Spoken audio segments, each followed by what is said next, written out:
Joue là comme Aaron.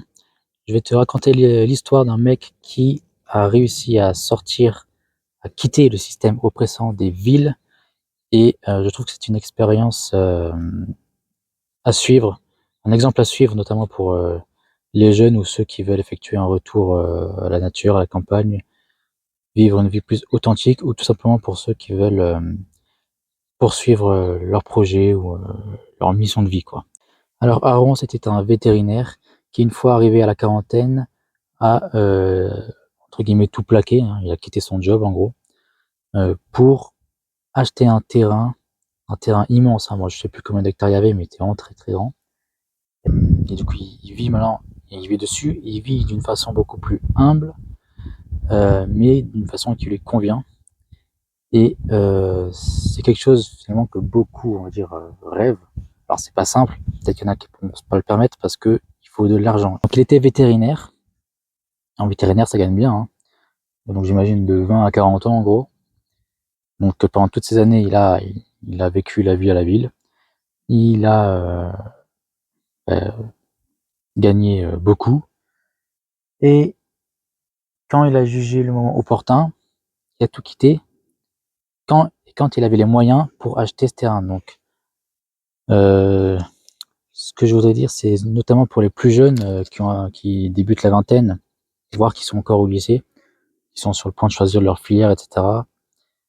Je ne leur conseillerais pas forcément de suivre ce qui leur plaît ou leur passion, bon, sauf si leur passion, parce qu'en l'occurrence vétérinaire, ça c'est plutôt un métier passion et puis ça paye bien.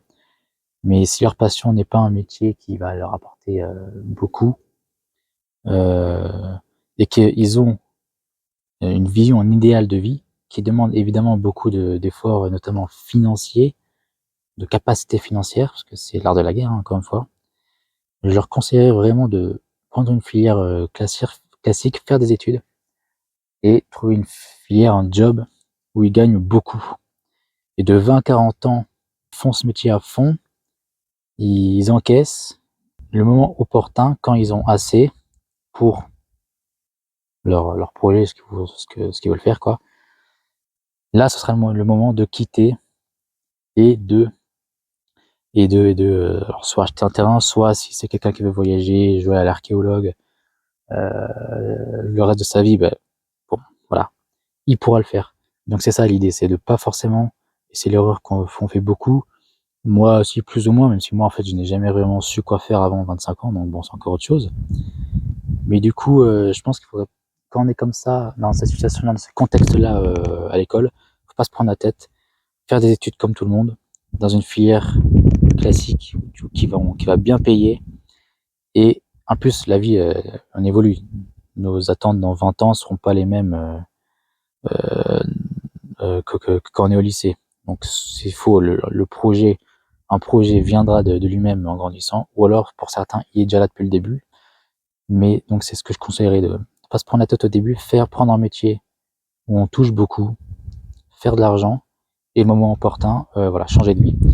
Et donc pour revenir à Aaron, lui je l'ai connu en Nouvelle-Calédonie, à l'époque où je vivais encore, où je vivais un peu là-bas. Donc il avait sa maison à lui. Alors encore une fois, c'était pas des maisons immenses. Là-bas, c'est pas la peine. Avec le climat, le contexte de là-bas, on vit dehors, quoi. On vit au rythme du soleil. Et donc il y avait sa maison. Il y avait d'autres personnes qui sont venues après, qui étaient pas loin sur le terrain, qui sont venues. Et donc son frère qui avait également une maison un peu plus loin dans le terrain. Le terrain était vraiment immense, hein. Je ne saurais pas dire le nombre d'hectares qu'il y avait, mais il avait il avait donc une parcelle de terrain assez large, hein, pour les chèvres. Il y avait des chèvres. Il y avait un coin pour planter, pour ce qui est cultivé. Il y a un autre, et puis c'était encore hyper étendu. Puis même la piste qui menait jusqu'à la route, il y avait au moins entre 5 et 10 minutes de piste pour arriver chez lui. Et donc tout ça, tout cet endroit, c'était chez lui, quoi. Et il avait également un grand terrain où il avait un projet à l'époque. On avait commencé un projet d'agroforesterie, on plantait des arbres. Donc ça a dû pousser un peu depuis. Et du coup, il vivait d'une façon, par rapport à l'époque où il était vétérinaire, à la ville, il vivait d'une façon beaucoup plus simple, beaucoup plus humble, mais qui lui convenait carrément.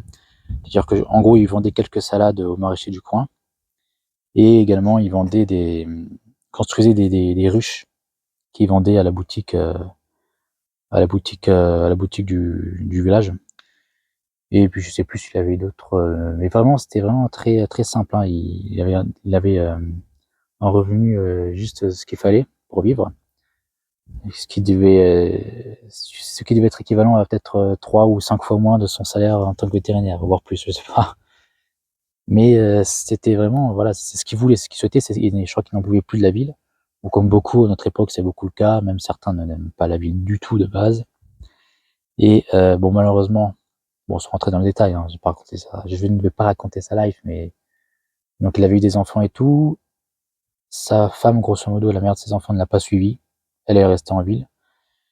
Et lui, bon, ben voilà, il a changé de vie, quoi. Il était l'embrousse. Et franchement, il se démerdait bien. Moi, du coup, donc j'ai vécu, combien? J'ai vécu à peu près 2 mois sur la mode du woofing, en gros, dans sa ferme.